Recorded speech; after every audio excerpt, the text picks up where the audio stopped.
Thank you for joining us tonight at 6. I'm Rolly Hoyt. And I'm Faith Woodard. Another beautiful day out today, but we could see rain here in the natural state as soon as tomorrow. Yeah, we're watching out for a couple of storms, showers before the storms get here this weekend, right, Chief Meteorologist Tom Brannon? That is right. Who coined the phrase, all good things must come to an end?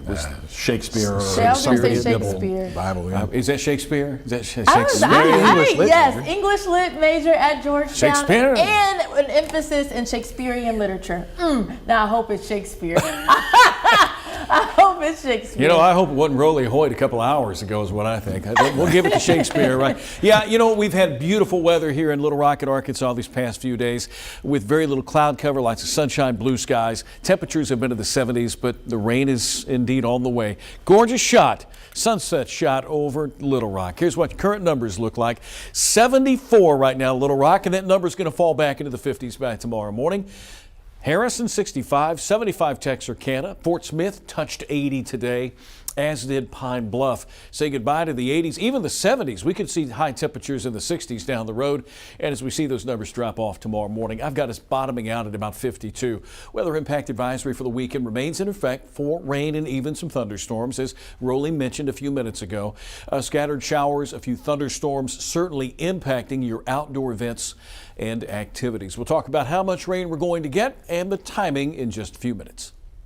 All right, Tom, we will look forward to that. Meanwhile, it's day 23 of the government shutdown. It's now the second longest stoppage in U.S. history. And we've seen 12 failed votes to end the shutdown, and a measure that would have paid some workers during the shutdown also failed. The Senate is expected to adjourn for the weekend, meaning the shutdown will advance and continue to Monday. Now, here in Arkansas, the food bank is hosting another food distribution event for government employees. You have to bring your ID. They'll be out at the Clinton National Airport tomorrow starting at 11. Meanwhile, a recent poll by the Associated Press found that about half of the people they asked didn't know the main reason for the government shutdown. We can bring you up to speed. It's about health insurance. Yeah, specifically tax credits that help lower the cost of insurance offered through the Affordable Health Care Act. THV 11's Carter Thweet explains what that might mean for you beyond the political stalemate in Washington. It's not the tax credits that are going away. It's the plus-ups that were part of the 2021 law that went into place that kind of helped get people through COVID. That's the key point for James Arell. It's not the entire tax credit system set to expire on December 31st. It's the premium tax credit from 2021, making healthcare cheaper and allowing a larger group of people to get that help. They gave the tax credits to folks that made more than 400% of the federal poverty level. So they plussed up how much they're giving and who they would give it to. So if these enhanced tax credits aren't renewed, middle-income Arkansans will no longer get any help with health care. And Arell says just about everyone will notice some impact. Across pretty much every income category, they're going to be paying more because their tax credits are going to be less. And then anybody over 400%, if they were getting assistance, the last 3 years, they're not going to get any assistance in 2026. But Arell says even if Congress does come to an agreement that keeps these enhancements going, his forecast is still grim. Monthly premiums likely going up regardless. They've been casually moving upwards anyway, but we're looking at 2026 to have some massive increases. Governor Sanders addressed this earlier this year, calling proposed rate increases unacceptable and working to lower them. Arell says these increases, combined with the possible loss of the enhanced tax credits, will be felt by Arkansans. They're going to receive less help than they did in the past, and plus they're going to be less help, higher premiums. In Sherwood, Carter Thweet, THV 11 News. These increases directly affect insurance plans sold through the government. That was about 156,000 people in Arkansas last year, according to federal officials. Now, there's growing criticism coming from farmers over President Trump's trade policies, specifically with China. That country is the world's largest market for soybeans, and we've been reporting for weeks how that market is now completely closed to American growers. The president has floated possibly using some of the funds generated by tariffs to aid American farmers, and now the administration is unfreezing $3 billion already allocated in the previous budget. But some farmers say they need much, much more. And after years of inflation under President Biden, putting farmers in a crunch, some are now worried that President Trump's policies will forever close off a chance at making a profit. Farm bankruptcies are on the rise, farm foreclosures on the rise. Farm suicide is on the rise. And the president continues to say that his tariffs are helping us. But the tariffs are hurting America's farmers, and we're going to be losing a lot more farmers this fall.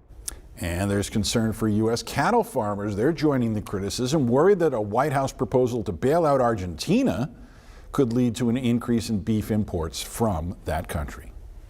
Well, there's a new push tonight to solve a teen murder we've been following for a decade. Ebby Stepik was last seen October 24, 2015, and her body was found nearly 3 years later at a Little Rock park.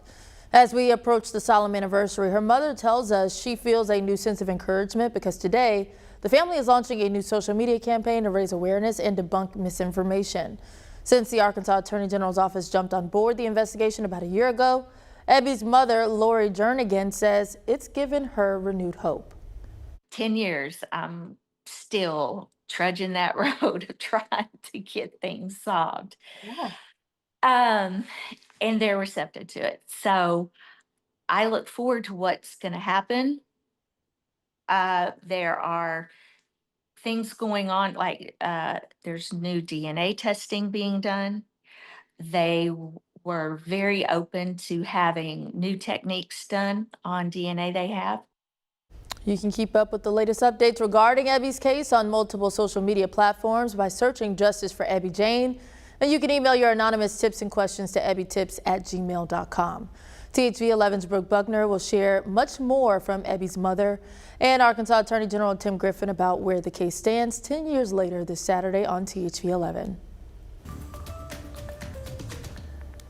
Well, it's that time again over at Pleasant Valley Country Club. The second annual Simmons Bank Championship set to tee off tomorrow for the pros. Fans getting a chance to interact with them today. Yeah, but for one family, it's about making lasting moments and learning a thing or two from a young golfer with a huge heart. THV 11's Maya Ellison joins us live out in West Little Rock. Maya, take it away. Yeah, Faith Rowley, I've been here since 8:30 this morning, taking in this beautiful weather that Tom said, sad that it's coming to an end, but this beautiful course with the sun setting so amazing behind me. But I got to tell you, this is an experience that all families should enjoy, and even kids being able to come out and just create those moments that they can hold on to forever. Look, I remember being that kid. For me, it was tennis, and today I saw the same spark that I had through the eyes of a 6-year-old boy who actually taught me a little thing or two inside the ropes. Energy, if you could use one word to describe who Locke is, what would you say? Gosh, I'd probably say vibrant. I have many, many words, but vibrant. And it's hard to miss. That was a great shot. What's up, dude? That was a good shot. For 6-year-old Locke Keller, he got the experience every kid dreams of, hanging with the pros. Great shot. And this year, golf was added to his lengthy resume of activities that keep him busy. He's been into soccer, he's been into musical theater, now golf is his thing. I'll get it. Here you go. It's hard to even tell that he had his 3rd open heart surgery in February.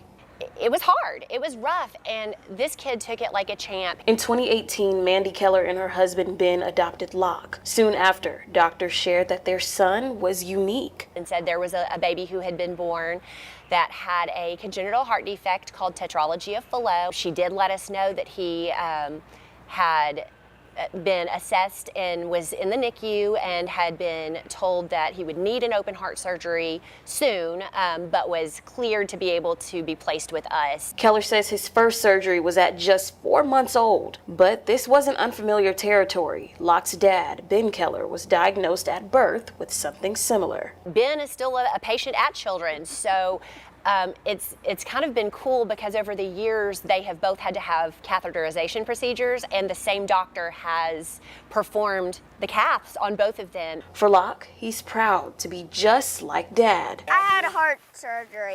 Me and my dad go golfing. Yeah? Learning that his condition doesn't stop him from accomplishing the unimaginable, one swing at a time. There you go. All right. To see him now with that vitality back, not getting winded, not getting tired, I am just so thankful. Just a big ball of energy. And Locke's mom told me that golf is not the end. He's actually set to perform in the Nutcracker this year in hopes that some dance classes are in the near future for him. And one of the things I left out in my package is that Locke and I are besties. He actually upgraded me, but such a big ball of energy, that kid. Live in Little Rock, Maya Ellison, THV 11 News. Great stuff, Maya. Thanks. There's big changes set to come to Benton. We'll get a look at the new courthouse that's on the way and what's happening to the current one, all when we come back. And Tom? Like I said a moment ago, all good things must come to an end is not Shakespeare. Like my confidence has come to an end. That was not Shakespeare. That was Chaucer, who I wrote many essays on at Georgetown. But I got that wrong. Got it wrong. Yeah. Only here will you hear that when we make mistakes, we admit that Faith was wrong. We own it. I was dead wrong, but kind of in the same realm, though. But yes, Chaucer. Not my favorite author, for sure. Yeah, not either. Yeah. I hope I'm not wrong about the weather. It's going to rain this weekend. Let's take a break and find out more about that afterwards, right? Chaucer, isn't that the bar downtown here in Little Rock? You're right. It's Flying Saucers. Sorry, anyway, here's what's coming up on the THV 11 Plus app for your devices.